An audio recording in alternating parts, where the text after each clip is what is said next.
PTR அமைச்சரே சொல்லியிருக்காரு. ஆனால் ஆளுங்கட்சியில் ஏன் அந்த பிரச்சனை இருக்குது அப்படின்றது மக்களிடத்துலையும் ஆணையர்த்தையும் வந்து கேள்வி எழுப்பியிருக்காரு. அது சம்பந்தமாக உங்களோட கருத்து என்ன? ஒரு விஷயம் சார், நம்ம என்ன புரிஞ்சுக்கணும்னா, குறிப்பாக மத்திய தொகுதியில் பழைய ரொம்ப வருஷத்துக்கு முன்னாடி, இன்னும் சொல்லப்போனால் பிரிட்டிஷ்காரவங்க காலத்தில் போட்ட பாதாள சாக்கடை உட்பட அங்கெல்லாம் இருக்குது. அதற்கான மாற்று திட்டமும் மாற்று செயல் திட்டமும் நிதி ஒதுக்கீடு பண்ணி அதுக்குள்ளே வேலைக்குள்ளே போகணும். அப்போ மட்டும்தான் பாதாள சாக்கடை சிட்டிக்குள்ளே சரியாகும். ஏன்னா அன்றைக்கி அப்போ இருந்த பாப்புலேஷன், அப்போ இருந்த இது எல்லாமே இப்போ பல மடங்கு கூடிடுச்சு.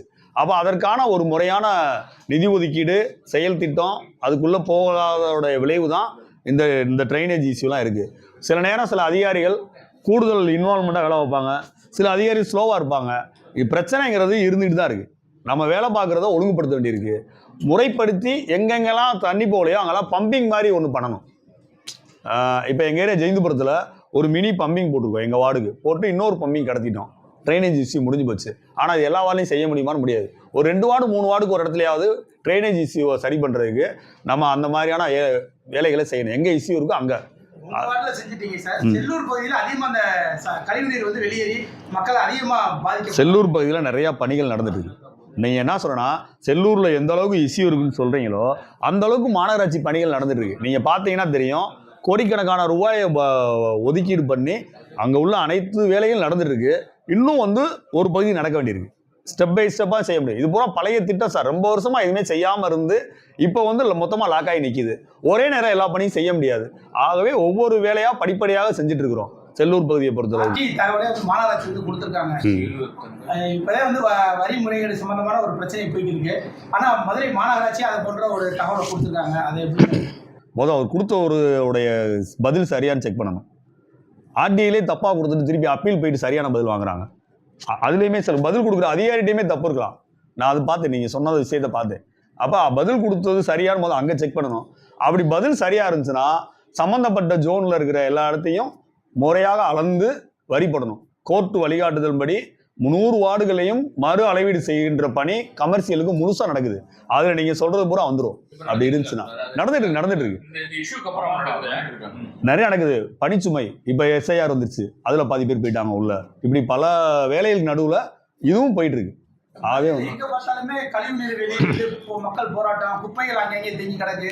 குப்பைகள் சம்பந்தமான தனியார் மையத்திலிருந்து வாங்கணும், அந்த ஒப்பந்தத்தை ரத்து பண்ணணும்ன்ற மாதிரி சொல்லி அதனாலதான் அதிகமாக மக்கள் பிரச்சனைகளை சந்திக்கிறாங்க மாதிரி சொல்றாங்க.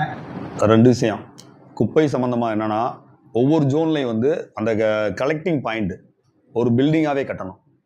ஒரு ஜோனில் 20 வார்டு இருக்குன்னா 20 வார்டு குப்பையும் அங்கே கொண்டு போய் கொட்டிட்டு அன்னைக்கே அதை கொண்டு போய் சம்மந்தப்பட்ட பாயிண்ட்டு கொண்டு போயிடணும். அதை சேர்க்கவும் கூடாது. ஒரு வாரம் 10 நாள் சேர்ந்தா சுற்றி இருக்க ஏரியாவுக்கு பாதிக்கும். ஆகவே இப்போ என்னன்னா, அந்த கலெக்டிங் பாயிண்ட் இல்லாமல் எங்கேயாவது ஒரு இடத்துல போட்டு வச்சுறாங்கன்னு பிரச்சனை இருக்குது. அந்த கலெக்டிங் பாயிண்ட்டை வந்து ப்ராப்பராக கட்டணும்னு சொல்லி அதுக்கான ஏற்பாடுகள் நடந்துட்டு இருக்கு. அதிகபட்சம் அந்த 2 ஜோனுக்கு ஒரு இடத்துல இவங்க கொண்டு போய் வாங்குற குப்பையில அங்கே போய் கொட்டிட்டு, ஏன்னா இவங்க நேரடியாக வெள்ளக்கல் கொண்டு போக முடியாது எல்லாருமே. இப்போ அந்த சிரமம் இருக்குது, சில இடங்கள்ல கொண்டு போக முடியல. சிட்டிக்குள்ள கார்பரேஷன் இடம் இருக்குல்ல, பொது மையத்துக்கு எதிர்த்தாப்புல அந்த இடத்துல ஒரு இது கொண்டு வர போறீங்கன்னு சொல்லி அந்த பொது மக்கள்லாம் எதிர்ப்பு. 2 விஷயம். எதிர்ப்பு வந்து ஒரு பக்கம் வரதான் செய்யும். தத்தநேரி பொது மயானம் மிகப்பெரிய இடம். அவங்க என்ன எதிர்பார்க்கணும்னா, எங்களுக்கு டெய்லி கிளீன் பண்ணணும், நோய் பரவக்கூடாது, குப்பை சேரக்கூடாது, இப்படி கேட்கறதுக்கு பொதுமக்கள் ரைட்ஸ் இருக்கு. கொண்டு வரவே கூடாதுன்னா அந்த பணியை எப்படி தான் செய்யறது? அந்த கேள்விக்கு நம்ம பதில் சொல்லணும். ஆகவே வந்து நம்ம வந்து ஒவ்வொரு இடத்துலையும் பாயிண்ட் யோசிச்சிருக்கோம். நீங்கள் சொல்கிற தத்தநேரி உட்பட பொதுமக்களுக்கு பாதிப்பாகாமல் ஒரு நல்ல செவர் கட்டி ஒரு நல்ல பாயிண்டாக கட்டிடுறது, அதை தினந்தோறும் அப்புறப்படுத்துறது, அதுதான் ரொம்ப முக்கியம். அப்படி அப்புறப்படுத்திட்டா எந்த பொதுமக்களும் அப்ஜெக்ஷன் சொல்ல மாட்டாங்க. தினந்தோறும் அப்புறப்படுத்துறதுக்கு நீங்கள் சொல்கிறீங்களா அவர்லேண்ட் கம்பெனி, அந்த அவர்லேண்ட் கம்பெனியில் அவங்க போதிய வாகனங்கள் ஏற்பாடு பண்ணணும், போதிய ஆட்கள், தேவையான ஆட்கள் ரெடி பண்ணணும். இது வந்து அந்த கம்பெனியோட வேலை. அந்த கம்பெனி கான்ட்ராக்ட் எடுத்திருக்காங்க, அவங்களோட டேர்ம்ஸ் அண்ட் கண்டிஷனில் மிஸ் ஆகுறப்ப நாங்கள் அதுக்குரிய நடவடிக்கை எடுக்கிறதுக்கு மன்றத்திலேருந்தே முயற்சி பண்ணுவோம். ஆனால் எடுக்கணும். இல்லைங்கிறது தான் சுட்டி காமிச்சிருக்கோம். மன்றத்தில் போன தடவை பேசியிருக்கிறோம், மாமன்றத்தில் பேசியிருக்கிறோம். பேசி நிறைய பேர் கருத்து பதிவு பண்ணியிருக்காங்க. ஆனாலும் அவங்கள ஒழுங்குபடுத்துகிற பணியில் ஈடுபடுத்திருக்கோம். ஆனாலும் தனியார் மையங்கிறது வந்து இந்த மாதிரி சிக்கல்லாம் ஏற்படுத்தும். ஊழியர் இருந்தாங்கன்னா அவங்களுக்கு அது இதுக்கு மாநகராட்சி கண்ட்ரோலில் இருக்கிறப்ப ஊழியருடைய உரிமையும் பாதுகாக்கப்படும். அவங்களுடைய போனஸ்லேருந்து சம்பளம் வந்து எல்லா உரிமையும் கிடைக்கும். தனியார் மையத்துக்கு போனால் கிடைக்காது. அதே நேரத்தில் தனியார் மையத்தில் போகிறதுல என்ன ஆகும்னா, அவங்க லாப நோக்கம் தான் முன்னாடி நிற்கும். இந்த மாதிரி சர்வீஸும் சிரமப்படுது. அது எல்லாத்தையும் பேலன்ஸ் பண்ணி ஒழுங்குபடுத்த வேண்டிய இடத்துல இருக்கும். நான் மீடியா மக்களுக்கு பணிவோட சொல்லிக்கிறேன், ஒரு விஷயம் அதில் என்ன டேட்டா வந்திருக்கு, என்ன ஆதாரம் இருக்கோ அதை ஒட்டி தான் செய்தி பண்ணணும். அது வந்து வரியில் தவறு நடந்திருக்கு அப்படின்னு சொல்லி ஒரு நடவடிக்கைக்கு அரசாங்கம் தரப்பில் போயிருக்காங்க. நீதிமன்ற தரப்பில் ஒரு சில நடவடிக்கைகள் எடுத்துகிட்டு இருக்கிறாங்க. இந்த வழக்கு விசாரணை முடிஞ்ச உடனே தான் இதில் என்ன தன்மை உண்மைத்தன்மை இருக்குன்னு தெரிய வரும். அதுக்கிடையில் நம்ம எது சொன்னாலும் அது தப்பாயிரும் நீதிமன்ற நடவடிக்கை இருக்கிறப்ப. ஆனாலும் மீடியா நண்பர்களுக்கு சொல்கிறேன், 150 முதல்ல 1.57ன்னு ஒரு செய்தி வந்துச்சு. அதுக்கப்புறம் அது 150 கோடியாக மாறிச்சு. அதுக்கப்புறம் அது 200 கோடியாக மாறிச்சு. இதெல்லாம் வந்து எந்த ஆதாரத்தின் அடிப்படையில் செய்தி வெளியிடுறாங்கிறது வெளியிடுறவங்க தான் சொல்லணும். ஒரு விஷயம் வந்த உடனே அது பூரா வந்து போய்கிட்டே இருக்கு. தப்பு நடந்திருக்குங்கிற விஷயத்துக்குள்ளே நான் போகல. அது தர தப்பு நடந்தவங்க மேலே நடவடிக்கை எடுங்க. யாராக இருந்தாலும் எங்கள் கட்சியோட ஸ்டாண்டு படி பார்த்தாலுமே நாங்கள் முதல் அறிக்கை கொடுத்தோம். தவறு செய்தவர்கள் எந்த மட்டத்தில் இருந்தாலும் அவர் மீது நடவடிக்கை எடுக்கணும் அப்படின்னு சொன்னோம். அதில் மாற்று கருத்தே இல்லை. ஆனாலும் அதோடைய தொகையை வந்து மீடியாக்கள் பெருசா ஆதாரம் இல்லாமல், அதான் சொல்கிறேன், ஆதாரம் இருக்குது அப்படின்னா நீங்கள் இன்னும் பெருசாக கூட அதை போடுங்க, தப்பே இல்லை.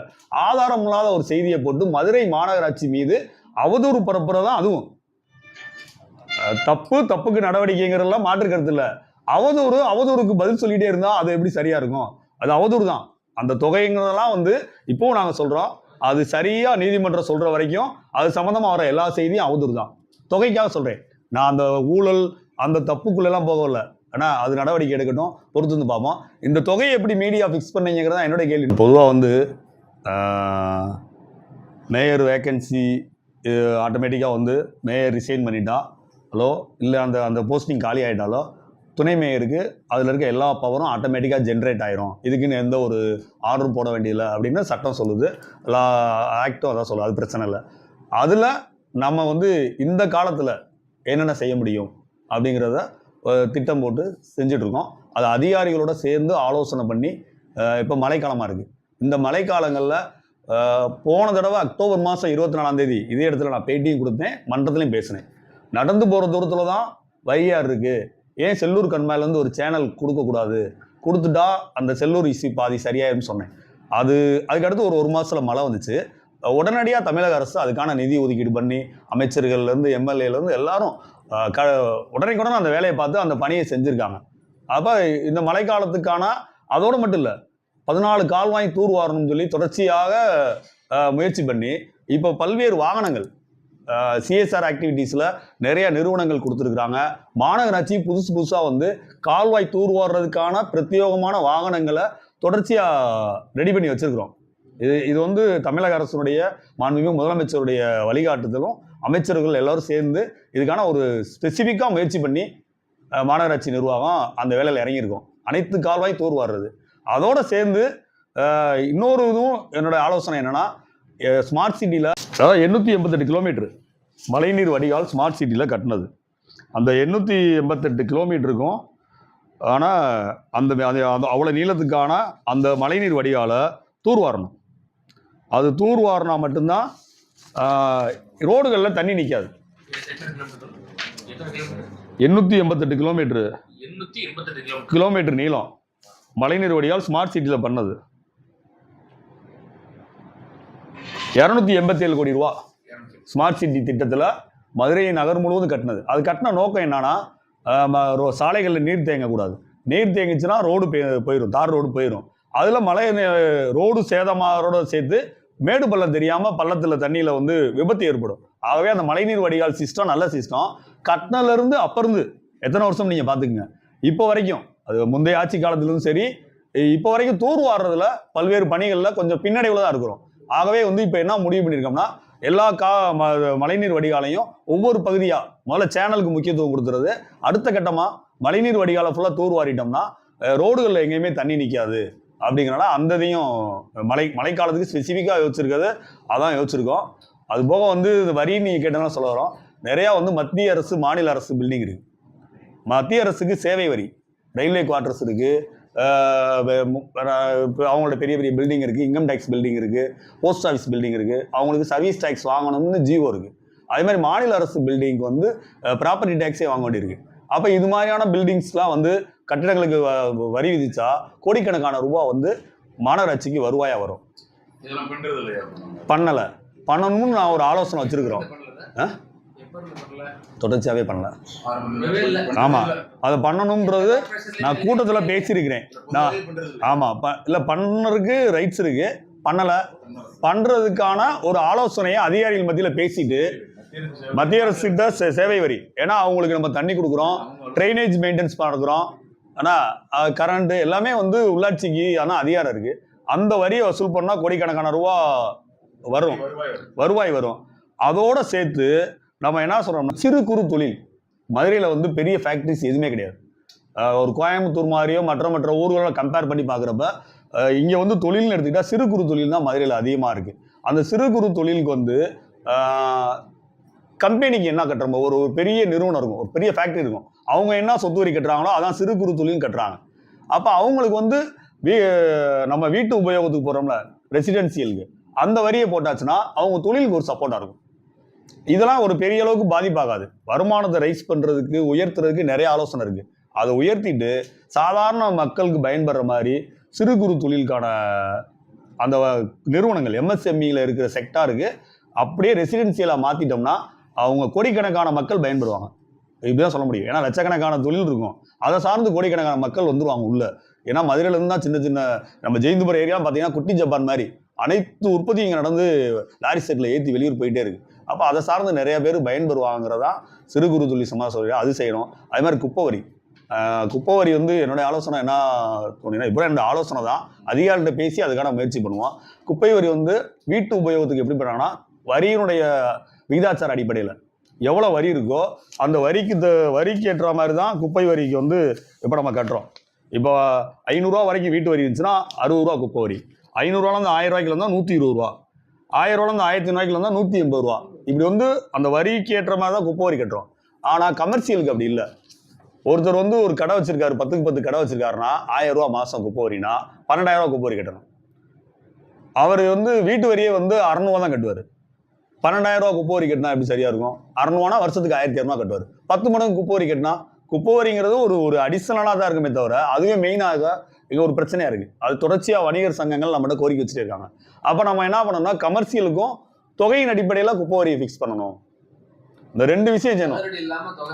ஆமாம், ஏன்னா வந்து சின்ன வியாபாரங்கள் நம்பி தான் மதுரை இருக்குது. இல்லை சதுரடியை ஃபிக்ஸ் பண்ணி தான் சொத்து வரி போடுறோம். சொத்து வரி அடிப்படையில் குப்பை வரி இருக்கணும். குப்பை வரி வந்து சம்மந்தம் இல்லாம 1000 அப்படி கொடுக்கவே இல்லை. வழிகாட்டுதலே இல்லாம கமர்ஷியல்லாம் ஒரு ஃபிக்ஸ் பண்ணி எந்த ஒரு இதுவும் இல்லாம இப்போ எப்படி வீட்டு வரிக்கு நான் இல்லை வீட்டு வரிக்கு இப்படி சொல்றோம்ல, அப்படி இல்லாம கமர்ஷியலுக்கு என்னன்னா டீ கடைக்கு ஒன்று, ஹோட்டலுக்கு ஒன்று, கம்பெனிக்கு ஒன்று, அப்படி இப்படின்னு அதுவுமே இன்னும் முறையான வழிகாட்டுதல் கிடையாது. ஆனால் நான் என்ன சொல்றேன்னா மதுரை மாதிரியானவங்கள வியாபாரமும் ரொம்ப முக்கியம். எப்படி சிறு குறு தொழிலை வச்சு மதுரை ஓடிக்கிட்டு மதுரை மக்கள் வாழ்ந்துட்டு இருக்காங்களோ அது மாதிரி சிறு குறு வியாபாரிகளை வச்சு தான் மதுரை இயங்கிட்டு இருக்கு. அப்போ அந்த வியாபாரிகள் வந்து ஒரு சின்ன கடை வச்சிருக்கவங்க வருஷம் 12000 ரூபா குப்பை வரி கட்டினா எப்படி பாதிக்கப்படுவாங்களே. அப்போ அவங்களுக்கு இந்த தொகையின் அடிப்படையில் அவங்க கட்டுற வீட்டு வரி வந்து சதுரடி அடிப்படையில் தான் போடுறாங்க. அப்போ அந்த வீட்டு வரி அடிப்படையிலேயே குப்பை வரி போடலாம். அது ரொம்ப ரொம்ப முக்கியம். இதில் சில விஷயத்தை விதிவிலக்கு வச்சுக்கலாம். கல்யாண மண்டபங்கள், ஹோட்டல்ஸு, அவங்கள இதில் நம்ம அவங்களுக்கு வேணால் ஸ்பெசிஃபிக்காக பண்ணலாம். அதே மாதிரி திருமண மண்டபங்களுக்கு பூரா ஏசி போட்டாலே ஏ செக்ஷனில் வரி போடணும்னு சட்டம் இருக்குது, ஜிஓவே இருக்குது. ஆனால் எல்லா கல்யாண மண்டபத்துக்கு அப்படி போடப்படுதான்னு பார்த்தா இல்லை. அப்போ இதெல்லாம் ஒழுங்குபடுத்தினா வருமானம் வர்றதுக்கு ஏராளமான வழிகள் இருக்குது.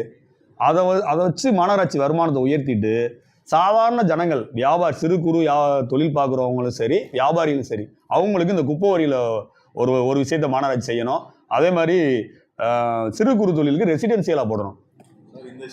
இதெல்லாம் வந்து நம்ம பேசிக்கிட்டு சம்மந்தப்பட்ட அதிகாரியோட ஆலோசனை பண்ணிட்டு மாமன்றத்தை தீர்மானம் கொண்டு வந்துட்டோம்னா மதுரை ஒரு முன்னுதாரணமாக இருக்கும்.